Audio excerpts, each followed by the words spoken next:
Yes, I remember the day Bevan came up to me and said, I've got this idea. Season 2, we started on the driveway.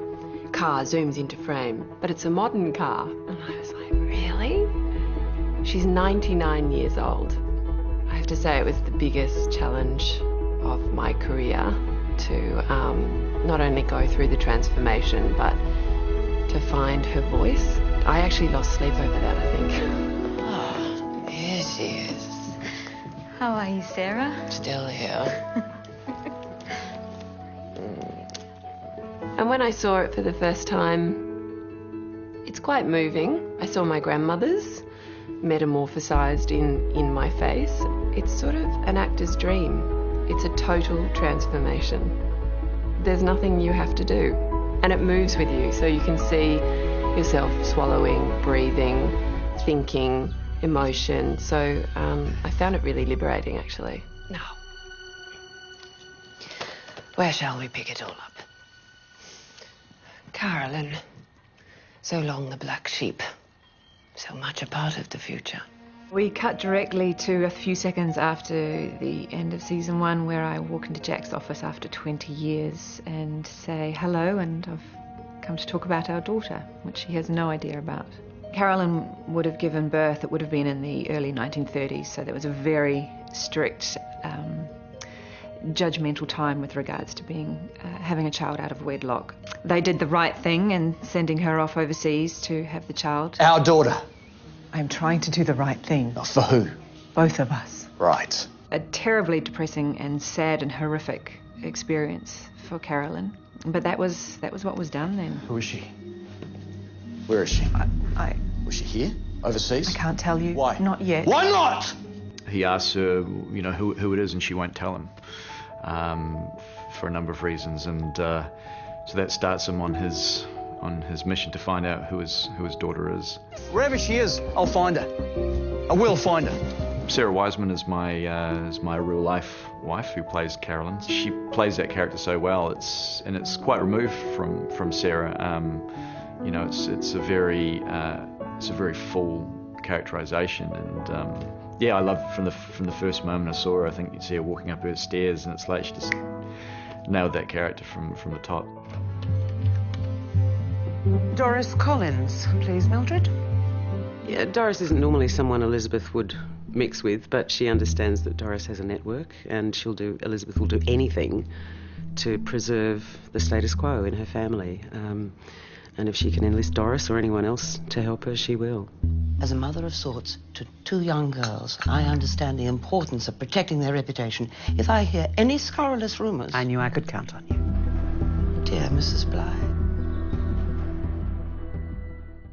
At the end of season 1, James has started having electric shock therapy. And we start season 2 back in the hospital with that happening. And it's a really brutal procedure. They saw homosexuality as a disease and one that needed to be cured. Sarah moves into Ash Park and we get to see her and Elizabeth at close quarters. It's a really interesting relationship. It's a poker game, and it starts with Elizabeth deciding to move out, which was not something that Sarah saw coming. But it opens it up to all sorts of mischief and intrigue to come. Point of no return. Miss Adams, welcome. Oh, it's kind of you to meet me, Mrs. Bligh. At least any guest can expect. I think inviting Sarah into the house is so uncharacteristic for Elizabeth. There has to be an agenda, and of course there is. And it's her hope that while Regina is overseas, sussing out some dirt on Sarah, potentially, she's hoping that Sarah will wrong foot herself in this environment.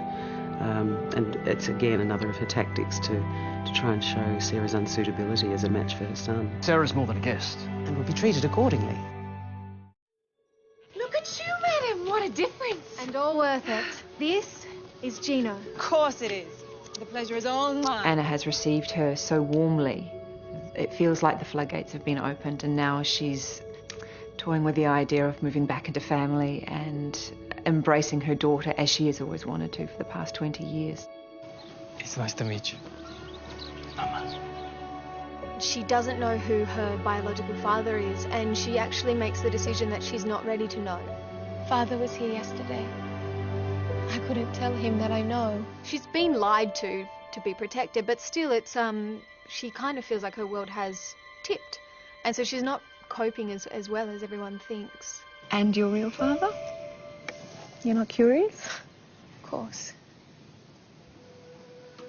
It's complex enough already.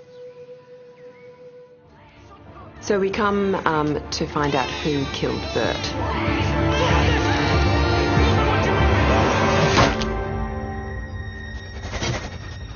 I mean, Bert was a bad man, so we all like to see the baddie get it.